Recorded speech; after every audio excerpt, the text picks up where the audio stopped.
Blasphemy के cases हैं, इसकी वजह से उन्होंने मेरा वीज़ा कैंसिल कर दिया। डक्की भाई को एक बिग ब्रदर की मदद मिली, क्या आपको इस सीन में किसी बिग ब्रदर की मदद मिली है? कुछ चीज़ें हैं वो इंशाल्लाह वक्त जब आएगा तो बताएंगे। और मुझसे ज़बरदस्ती उन्होंने साइन भी करवाए, मुझे गाने शाने भी दी उन्होंने, लेकिन कोई नहीं, बाकी इंशाल्लाह ईसीएल में नाम सदाबहार तो नहीं है, जब तक केस चल रहे हैं तब तक हैं। सबसे पहले आपका जो केस है वो क्या है और आपको प्रोटेक्टिव बेल मिल गई है, कब तक पेश हो रहे हैं कराची में? कराची में विदिन 10 डेज होना हमें इंशाल्लाह, 10 दिन के अंदर होंगे पेश। 295 का एक है कराची में, एग्री थाने में, काफ़ी पुराना है, विदिन 10 डेज हो जाएंगे इंशाल्लाह। अच्छा बट साहब, कल ये खबर चली थी कि जनाब आपको डिपोर्ट कर दिया गया, इसमें कितनी सदाकत है? नहीं सर, बिल्कुल बुलशिट सी बात है, कोई डिपोर्टेशन नहीं हुई और डिपोर्ट होके इंसान बिजनेस क्लास में वापस नहीं आता। मैं बिजनेस क्लास में आया, मेरा वीज़ा ज़रूर कैंसिल हुआ क्योंकि उनको यहाँ से कुछ होम ऑफिस को यूके बहुत स्ट्रिक्ट है चीज़ों को लेके। होम ऑफिस में रिक्वेस्ट की है कि इस पर 295 का केस है और भी ब्लास्फेमी के केसेस हैं, इसकी वजह से उन्होंने मेरा वीज़ा कैंसिल कर दिया। मेरा साल का वीज़ा था, बट मेरे जो वहाँ के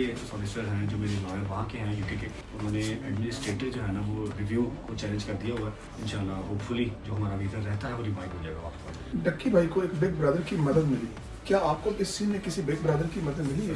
ये मेरे वकील साहब बात करेंगे, मुझे ऐसा किसी अच्छा आप बताएं, आपको क्यों वहाँ से आपका वीज़ा भी रिवोक किया गया और क्या वजह क्या बनी है? नहीं, सोशल मीडिया पे चल रहा है कि मेरा भी वीज़ा रिवोक किया गया। मेरा वीज़ा नहीं रिवोक किया गया, मेरे पास ब्रिटिश सिटीजनशिप है और मेरे पास मेरे ऊपर भी 2 FIR हैं। एक जो डक्की वाली आई 196/25, उसके अंदर उन्होंने मुझे पिछले में डाला हुआ है उस FIR के ऊपर। अच्छा, और जो दूसरी FIR मेरे ऊपर है वो 252/25 है, वो भी गैमलिंग की मेरे ऊपर FIR दी है। तो दोनों FIR में हमने बेलशीट लिया इस्लामाबाद हाई कोर्ट से और अब हम मुतल्लिका अदालत में पेश होंगे इंशाल्लाह और आगे परस्यूट करेंगे इसको। अच्छा, जो डक्की भाई के साथ हुआ, जो उन्होंने वीलॉग में इंकशाफात किए हैं, क्या उन्होंने आपसे बाद में शेयर किए थे?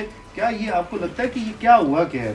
मैं जब डक्की से मिलने गया था तो हमारी ज़्यादा बातें नहीं हुई, बस जो बातें हुई वो मैंने सोशल मीडिया पे बता दी थी कि जो कुछ चला है, और बस बाकी कुछ चीज़ें हैं वो इंशाल्लाह वक्त जब आएगा तो बताएंगे। उस दिन उस टाइम आपको भी नोटिस आए थे, समन वगैरह? नहीं, मुझे नोटिस नहीं, मैं जब उसको मिलने गया था तो मुझे उन्होंने डिटेन कर लिया वहीं पे और मेरे दोनों फ़ोन ले लिए और मुझसे ज़बरदस्ती उन्होंने साइन भी करवाए, मुझे गाने शाने भी दी उन्होंने, लेकिन कोई नहीं, बाकी बाद में मेरे वकील साहब थे, हमें छोड़ दिया गया और उसके बाद हम आगे चले गए। अच्छा बट साहब ये बताइएगा, जैसे आप कह रहे हैं हमारा वीज़ा रिवाइज हो जाएगा, तो आपको उम्मीद है कि आप वापस फिर जा सकते हैं या फिर वही है ECL वगैरह में? इंशाल्लाह ECL में नाम सदाबहार तो नहीं है, जब तक केस चल रहे हैं तब तक हैं, तब तक पाकिस्तान नहीं है इंशाल्लाह। उसके बाद भी पाकिस्तान है, लेकिन ये कि ट्रैवल बैन किसी भी कंट्री का लगवाना क्यों अपने ऊपर। यूके में ये होता है कि अगर आपका वीज़ा कैंसिल हो जाए या फिर आपको वो ऐसा कुछ वीज़ा कैंसिल करते हैं, अगर आपका लगा हुआ वीज़ा कैंसिल होता है तो वो आपके ऊपर 10 साल का बैन कर देते हैं। तो बैन नहीं लगवाना किसी भी कंट्री का, आपको विजिट के लिए कभी भी कहीं जाना पड़ सकता है, जिसकी वजह से मैंने चैलेंज किया, अदरवाइज तो कर देते, मैं रहना मैंने पाकिस्तान में ही। अच्छा ये बताइएगा भाई साहब, डक्की भाई के बारे में भी बहुत सारी बातें की गई, उनका नेक्सस होता है, ये बाकायदा पता नहीं मुख्तलिफ असाइनमेंट पकड़ते हैं, फिर आम जो लोग होते हैं, आम जो व्यूअर होता है आप लोगों का, उसको इसमें ट्रैप में डालते हैं, वो लाखों रुपये और बड़ी लंबी डिबेट है फिलहाल केस के बारे में बात करें बस।